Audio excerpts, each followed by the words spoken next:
Alhamdulillah, saat ini sudah diberangkatkan jemaah haji dan sedang berjalan. Alhamdulillah. Jemaah haji kita hari ini sudah berada di Madinah. Alhamdulillah. Itu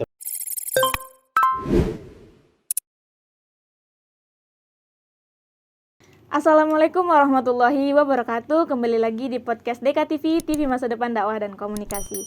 Nah, teman-teman semua, kali ini kita kedatangan bintang tamu yang mana kita akan membahas seputar haji dan umroh. Nah, pembahasan ini tentunya mendatangkan bintang tamu yang berkaitan dengan tema kita hari ini, karena haji dan umroh ini akan segera kita laksanakan dalam waktu dekat, yaitu Hari Raya Idul Adha. Nah, narasumber kita kali ini yaitu Bapak Wakidul Kohar, yang mana merupakan beliau dekan dan juga asesor pembimbing haji, dan juga Bapak F. Rizal, Sekretaris PMI dan juga Mantapa Kabid Haji Kementerian Agama Provinsi Sumbar. Nah, Pak F ini juga merupakan sebagai Ketua Forum Komunikasi Alumni Petugas Haji dan Haji Sumbar. Oke, Assalamualaikum Bapak. Waalaikumsalam. Nah, gimana perjalanan lokasi kita hari ini, Pak? Lancar, Pak? Bagus. Oh, tadi ada delay sedikit ya, Pak? Iya. Oke.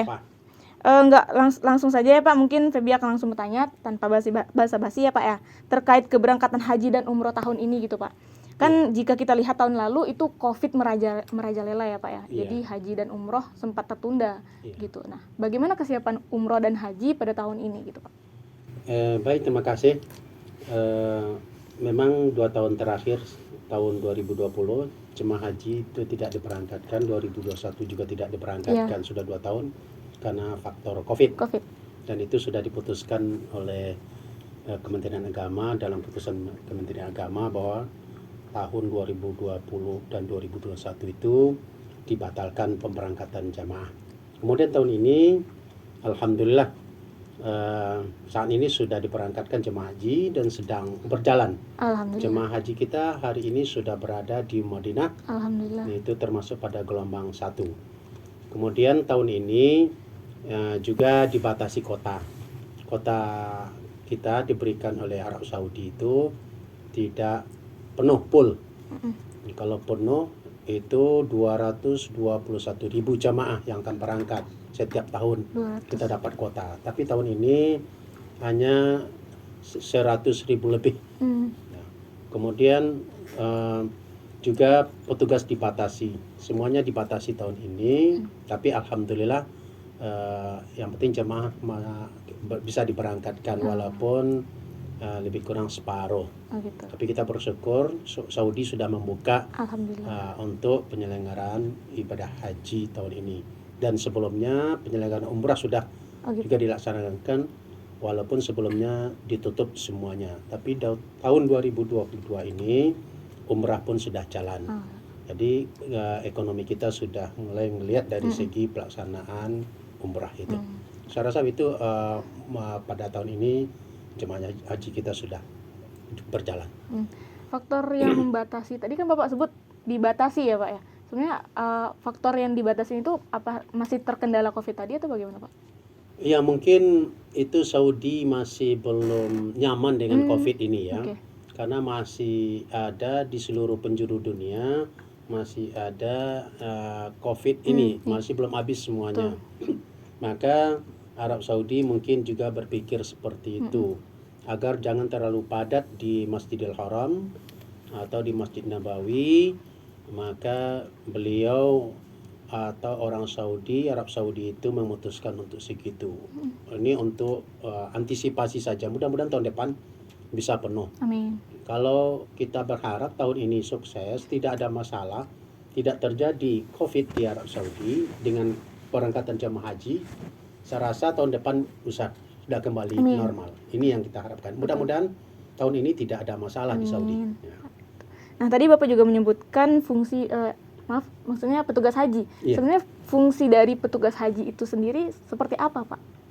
Ya, begini, sesuai dengan Undang-Undang Nomor 8 2019 bahwa pemerintah itu bertanggung jawab dalam penyelenggaraan ibadah haji. Ini haji reguler ya. Iya, Pak. Kemudian tanggung jawab pemerintah itu didelegasikan kepada Kementerian Agama. Kemudian Kementerian Agama itu membentuk satuan kerja dan PPIA. Satuan kerja itu ada satuan kerja di pusat, ada satuan kerja di daerah dan ada satuan kerja di Arab Saudi. Itu bentuk yang pertama. Ya. Kemudian yang kedua ada PPIH. PPIH itu namanya Panitia Penyelenggaraan Ibadah Haji. Ada namanya PPIH Pusat, ada namanya PPIH Arab Saudi, dan ada PPIH Embarkasi, dan ada lagi namanya PPIH Kloter. Nah, semuanya itu adalah sebagai petugas. Namun ada pembagian tugas. Ada petugas itu di Kloter, ada yang bekerja di Arab Saudi, nah ada yang bekerja di embarkasi. Nah, kemudian fungsinya itu adalah karena tujuan penyelenggaraan ibadah haji itu memberikan pembinaan, pelayanan dan perlindungan kepada jamaah haji, maka petugas Kloter, petugas semuanya itu adalah itu untuk itu. Memberikan pembinaan, memberikan pelayanan, memberikan perlindungan kepada jamaah haji. Itulah fungsi dari petugas Kloter itu. Atau petugas di Arab Saudi, ataupun semuanya PPIH dan satuan kerja tadi. Ya, Pak. Yang dia penting memberikan pembinaan, pelayanan dan perlindungan kepada jemaah haji. Nah, jadi petugas haji sendiri ini apakah ada meningkatkan pelayanan kepada jemaah haji itu dalam bentuk seperti apa gitu Pak? Peningkatan pelayanannya dalam tahun ini? Iya, karena salah satu tusi dari Kementerian Agama dalam memberikan pelayanan kepada jemaah haji itu adalah memberikan pembinaan. Pembinaan itu jelas memberikan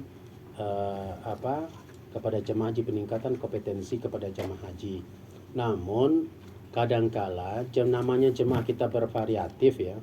Ada umurnya macam-macam, kemudian latar belakang pendidikan juga berbeda-beda, maka perlu itu petugas. Nah, petugas itu memberikan bimbingan kepada jemaah haji ketika kalau dia di Kloter, pada saat Kloter. Ketika jemaah haji itu mungkin lupa dalam melakukan sesuatu, maka diingatkan oleh petugas kalau petugas itu petugas Kloter. Saya rasa itu peran daripada petugas haji itu. Oke, mungkin kita bisa beralih ke fakultas nih Pak, karena kita kedatangan tamu langsung dari Bapak Dekan gitu. Jadi Pak, kan kita membahas haji dan umroh. Nah, bagaimana peran FDIK dalam memobilisasi sebagai mitra dalam mengkomunikasikan kegiatan petugas haji kepada masyarakat ini gitu Pak? Oke. Assalamualaikum warahmatullahi wabarakatuh. Waalaikumsalam. Dan tentunya kita ucapkan selamat bertugas para petugas haji Indonesia dan juga yang ada dari Fakultas Dakwah Haji Ma'rufin sekarang berada di Madinah, yaitu pada Kloter 3. Tahun 2017 yang bertugas Bapak F. Rizal, tahun 2019 yang bertugas haji adalah dekat Fakultas Dakwah, dan tahun 2022 Bapak Ma'rufin. Kaitannya dengan Fakultas Dakwah, Ilmu Komunikasi dan UIN Imam Bonjol Padang adalah ketika petugas itu harus melayani, harus melindungi, maka perlu seorang petugas yang profesional. Maka Fakultas Dakwah mendapatkan amanah dari negara untuk mampu membuat kegiatan yang namanya sertifikasi pembimbing manasik haji dan umroh. Untuk Fakultas Dakwah dan UI Imam Bonjol Padang sudah 3 kali ya Pak F ya, kita sudah melaksanakan namanya sertifikasi pembimbing manasik haji dan umroh tahun 2018, 19 dan tahun 2020 waktu Covid. 2021 tidak kita lakukan karena orang tidak berangkat. Rencana nanti akan kita lakukan setelah pelaksanaan haji selesai. Jadi kaitannya adalah Fakultas Dakwah harus mampu mengkomunikasikan dakwah haji. Apa itu dakwah haji? Dakwah haji jamaah yang mandiri karena para petugasnya dilatih di Fakultas Dakwah. Gitu. Jadi ada kaitannya, ada jurusan manajemen dakwah, dan nanti kita harapkan akan lahir prodi manajemen haji dan umroh, sehingga amanah dari Direktur Jenderal Haji dan Umroh ke Fakultas Dakwah dapat kita laksanakan dengan maksimal. Saya kira itu saja. Alhamdulillah. Berarti nanti ada prodi baru ya Pak mengenai tentang haji dan umroh ini. Kita sedang susun ketuanya, salah satunya untuk hal itu adalah Pak F. Rizal juga, karena beliau mantan pejabat yang ada di Kementerian Agama bidang haji dan umroh. Nah, untuk tadi berbicara tentang prodi ya Pak, itu berarti kan sebelumnya sudah ada perencanaan, itu sejak kapan gitu Pak untuk perencanaan prodi tersebut? Perencanaannya sudah lama. Sudah lama. Ada bahkan periode saya jadi dekan pertama sudah ada, karena ada beberapa kendala teknis. Ada PMA, Peraturan Menteri Agama, yang mengatur bahwa ini letaknya prodinya di dakwah atau di FEBI. Nanti akan pertemuan dekan dakwah se-Indonesia yang akan diwakili oleh wakil dekan 1 Fakultas Dakwah untuk memberikan usulan revisi KMA bahwa struktur keilmuan manajemen haji dan umroh itu di Fakultas Dakwah, bukan di fakultas lainnya. Jadi udah lama, tinggal nunggu. Ini sumber daya sudah banyak. Ada Pak Japeri, mantan Kabid Haji, dan beliau petugas haji. Pak F. Rizal, mantan petugas haji. Saya mantan petugas haji, dan sekarang Haji Ma'rufin. Jadi Fakultas Dakwah insya Allah bisa mengisi kuota dan menjadi pemegang amanah dari negara untuk bisa melayani para tamu-tamu Allah. Amin. Untuk bisa menjadi haji yang mabrur. Amin. Nah, kalau berbicara tentang peran Pak, sebenarnya peran tersendiri FDIK sebagai bagian penting dalam penyelenggaraan haji tahun ini Pak. Kalau tahun ini mengutus salah satunya petugas. Nah, petugas kloter, yaitu Pak Haji Ma'rufin. Kemarin beliau berangkat dan subuh tadi sudah berada di Madinah, dan hari ini atau siang hari ini, ini sore di sana udah masih siang, itu sedang menuju mengarahkan jamaahnya ke Raudhah. Yaitu di sanalah yang dituju oleh para jamaah haji untuk bisa berdoa, sholat, dan memohon kepada Allah untuk bisa kembali, dan begitulah keagungan spiritual dari ibadah haji atau rukun Islam yang kelima.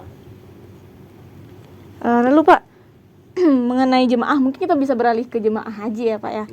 Yang apakah jemaah haji yang ikut dalam tahun ini mengalami peningkatan karena setelah adanya tahun kemarin ditutup gitu ya Pak? Tentu ada peningkatan atau malah sebaliknya, karena bagaimana itu? Nanti ini Pak F aja gimana? Silakan Pak F untuk jamaah haji. Dari segi kompetensi jamaah yang salah satu tujuan penyelenggaraan ibadah haji itulah mewujudkan jamaah mandiri, kan begitu? Bagaimana mandiri ini selama 2 tahun ini gimana? Apakah vakum memberikan bimbingan atau tidak? Tapi kita lihat dari edaran Kementerian Agama, karena ini separoh, tetap dilakukan memberikan bimbingan manasik. Kementerian Agama mengalokasikan biaya bimbingan manasik pada saat ini memang kurang dari tahun sebelumnya. Nah, kalau tahun sebelumnya ada 4 kali pembinaan di kabupaten kota, ada 6 kali di tingkat kecamatan. Tahun ini cuma 4 kali di kecamatan, kemudian 2 kali di kabupaten kota. Tapi ini jemaah dulu sudah diberikan bimbingan full. Namun mereka ini sebagian jemaah sudah berada pada kelompok bimbingan juga, pada kelompok KBH yang ada, mereka sudah juga bergabung di situ. Jadi dari segi pembinaan untuk meningkatkan kualitas jemaah, menurut saya sudah bagus tahun ini sudah bagus, karena sudah lama dibimbing dan dia tidak berangkat. Nah, kelompok-kelompok bimbingan terus melakukan bimbingan, karena kita juga diundang oleh kelompok-kelompok memberikan bimbingan menjelang jemaah berangkat tahun ini. Ya, saya rasa begitu. Mungkin kita bisa di TikTok saja ya Pak ya, dari jemaah lalu ke FDIK ya Pak ya, kita berbicara. Tadi Bapak juga menyebutkan ini termasuk prodi baru. Nah, pasti ada tanggapan-tanggapan tersendiri ya Pak ya tentang prodi ini. Sebelumnya kan Bapak membicarakan tentang prodi ini gitu. Tanggapan dari Bapak mungkin dari atasan itu seperti apa Pak dengan adanya Bapak perencanaan prodi baru ini gitu Pak? Tentunya sangat bermanfaat ya Pak. Tuh. Artinya pengembangan prodi ini itu sebetulnya struktur keilmuan dari dakwah. Dakwah itu secara objek formal kan mengajak kepada sistem Islam. Untuk mengajak itu ada 4, melalui komunikasi, makanya muncullah komunikasi penyelenggara Islam. Melalui bimbingan al-irsyad, maka muncullah prodi bimbingan dan konseling. Melalui manajemen dakwah. Dan di dalam manajemen dakwah itu akan muncul namanya dakwah haji, muncullah namanya manajemen haji dan umroh. Kemudian ada juga yang kaitannya dengan pengembangan.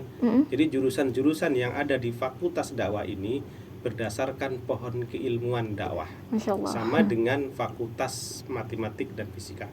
kan ada ilmu matematik, maka fakultasnya namanya matematik. Ada ilmu fisika, fakultasnya pasti ada fisikanya. Betul. Itu juga ilmu dakwah, di dalam dakwah itu pasti ada prodi-prodi yang menyangkut tentang kedakwahan. Maka secara struktural keilmuan dalam memanage kehidupan ini, memanage kedakwah, itu diantaranya haji yang harus dimanage dan diatur. Betul, Pak. Agar jamaah, kualitas jamaah itu terukur dan termanageable and measurable. Nah, itu kaitannya dengan nanti prodi-prodi yang akan ada di fakultas dakwah. Tanggapan berbagai ragam. Ada yang harus ke fakultas ini karena itu merupakan bisnis, ada yang harus begini. Itu biasa dalam sebuah perdebatan di rimba keilmuan. Betul. Yang terpenting nanti kebenarannya mana gitu. Dan kebenaran juga harus dibela, walaupun benar itu memang udah benar. Tapi pembelaan terhadap mengkomunikasikan tentang kebenaran itu perlu, termasuk kita siaran di KTV. Ya kan? Jika sebuah kebenaran itu bisa menyiar dengan sendirinya, maka tidak perlu dakwah TV, tidak perlu radio. Tapi inilah sarana untuk mengkomunikasikan kebaikan, maka perlu siaran. Betul, Pak. Untuk bisa menjadi dakwah yang baik, maka perlu manajemen haji dan umroh. Dan itu harus di fakultas dakwah. Amin, semoga yang kita harapkan dan rencanakan nanti berjalan dengan lancar ya Pak, tentunya. Gitu. Mungkin terakhir nih Pak, dari Bapak sendiri, harapannya setelah adanya prodi, mungkin dari Bapak Dekan dan juga Bapak Efrizal dengan adanya prodi baru ini gitu Pak. Nanti ke depannya seperti silakan apa? Pak Ed dulu. Harapannya Pak. Yang pabrik pengolahnya. Wah, Masya Baik, Allah. Terima kasih Pak Dekat. Saya teringat ketika saya masih dinas di Kanwil, saya bertanya kepada mahasiswa yang praktek, itu adalah mahasiswa IAIN Bukit Tinggi yang prodinya MAU. Dia saya tanya, kampungnya di mana? Palembang. Nah, kenapa kok kayak Bukit Tinggi tidak di Padang? Karena prodinya tidak ada di Padang. Itu jawabannya. Nah, maka itu dah memotivasi kita. Masa UIN, sekelas UIN yang idealnya sudah ada prodi ini. Kemudian prodi ini memberikan peluang besar untuk mahasiswa alumni yang tamat dari situ.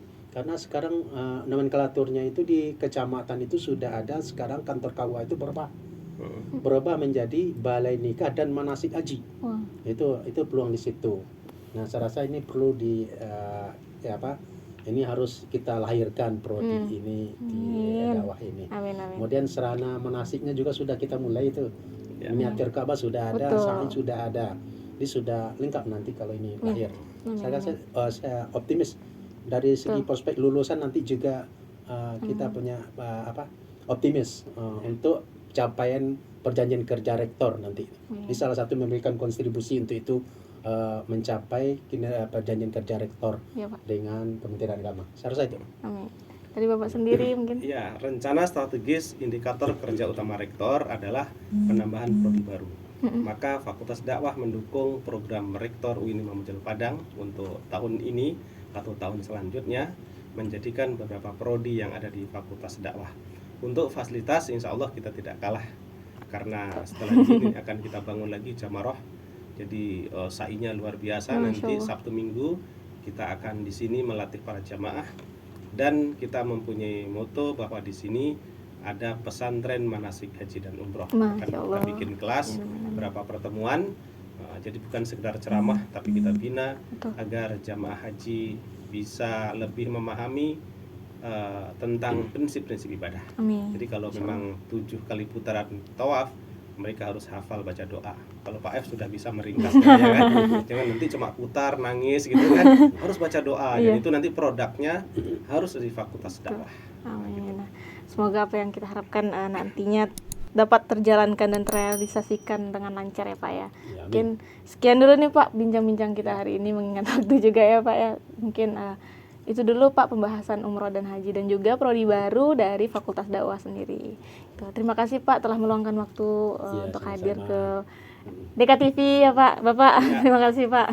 Oke teman-teman semua, itu tadi bincang-bincang kita bersama Bapak Dekan dan juga Bapak Efrizal. Nah, cukup sekian dulu. Saya Feby beserta kru yang bertugas pamit undur diri. Wassalamualaikum warahmatullahi wabarakatuh.